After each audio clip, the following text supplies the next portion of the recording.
Halo anak-anak, bagaimana kabarnya? Ibu harap anak-anak semua dalam keadaan yang baik ya.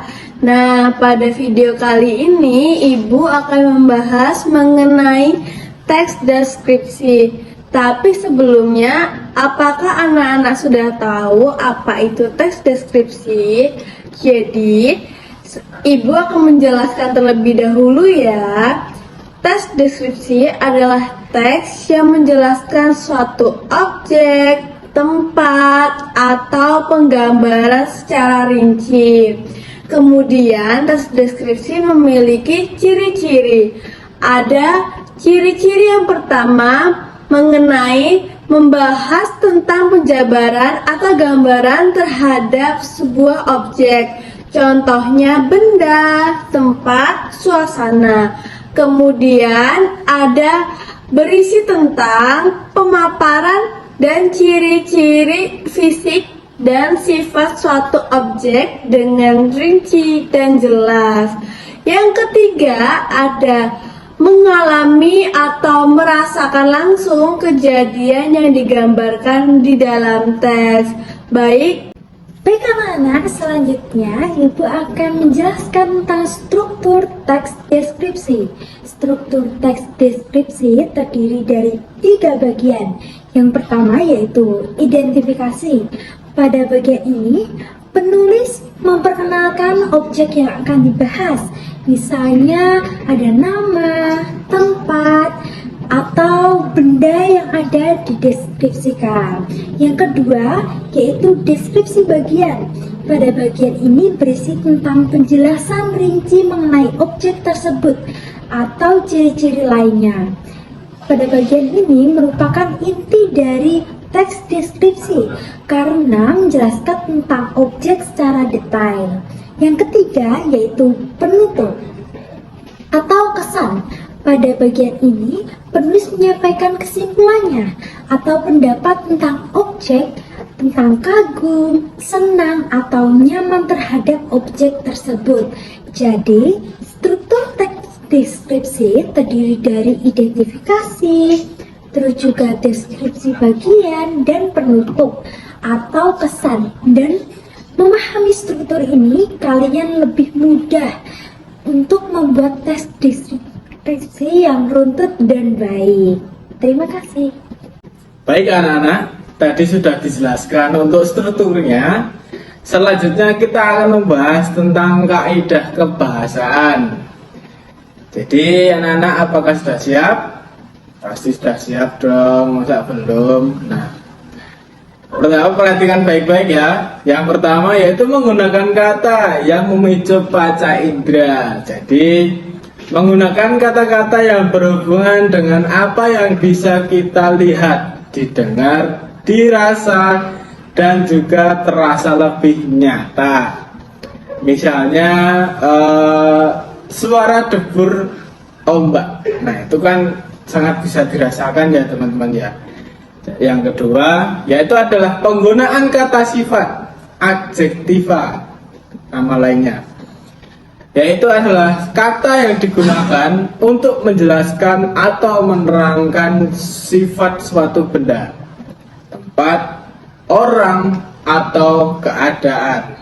Misalnya, angin pantai yang sejuk. Nah, itu sangat menggambarkan. Yang ketiga ada denotatif atau makna sebenarnya. Jadi kata yang memiliki arti sesuai kenyataan atau fakta. Misalnya hamparan pasir hitam di pantai Parangtritis. Itu kan pasti nyata. Coba cari di Google pasti ada. Selanjutnya ada kognitif atau makna kiasan. Itu adalah kata yang digunakan untuk membuat kalimat lebih indah dan menarik. Misalnya, angin pantai yang sejuk membuat suasana terasa nyaman dan menenangkan. Yang selanjutnya yang keempat yaitu ada kalimat efektif. Adalah kalimat yang singkat, jelas, dan mudah dipahami. sehingga pembaca selalu mengerti maksudnya. Kalimat ini itu tidak memakai kata-kata yang berlebihan atau berulang-ulang. Jadi yang selanjutnya ada kurang efektif. Contohnya, Pantai Parangtritis malah memiliki pemandangan yang indah. Nah, efektif kaidahnya yaitu Pantai Parangtritis memiliki pemandangan yang sangat indah sekali. Itu lebih enak didengar, teman-teman. Selanjutnya yang terakhir, yang kelima, yaitu ada menggunakan kata ganti orang atau objek khusus. Jadi dalam teks deskripsi ini penulis biasanya itu membahas satu orang, benda, atau tempat tertentu.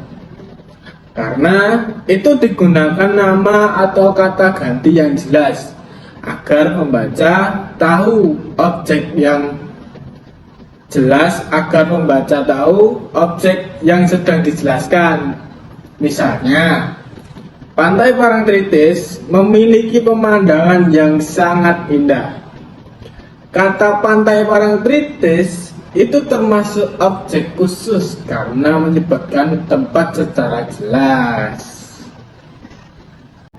Baik anak-anak, setelah memahami pengertian, struktur, dan kaidah teks deskripsi, sekarang Bapak akan memberikan contoh teks deskripsi ya. Contohnya seperti ini ya. Pantai Parangtritis memiliki pemandangan yang sangat indah. Hamparan pasir hitam membentang luas dengan deburan ombak yang terdengar jelas. Angin pantai yang sejuk membuat suasana terasa nyaman dan menenangkan. Di sekitar pantai terlihat banyak wisatawan sedang bermain pasir dan menikmati suasana sore. Langit yang berwarna jingga saat matahari terbenam membuat pemandangan pantai Parangtritis semakin memukau.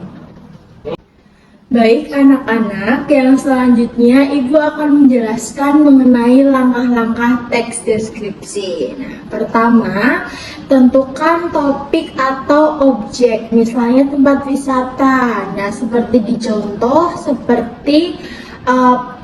di contoh teks tadi, yaitu Pantai Parangtritis. Nah, kemudian tentukan judul yang menarik. Kedua, lakukan pengamatan terhadap objek tersebut. Ketiga, catat hal-hal penting seperti susunan atau ciri khas objek. Keempat, susun menjadi sebuah paragraf, susun hasil pengamatan tersebut menjadi paragraf yang runtut. Baik anak-anak, bagaimana pembelajaran kita hari ini tentang teks deskripsi? Semoga dapat dipahami ya. Sekarang kalian sudah memahami materi tentang teks deskripsi. Nah, jangan lupa untuk mencoba membuat teks deskripsi di rumah masing-masing ya. Sekian pembelajaran hari ini, sampai jumpa.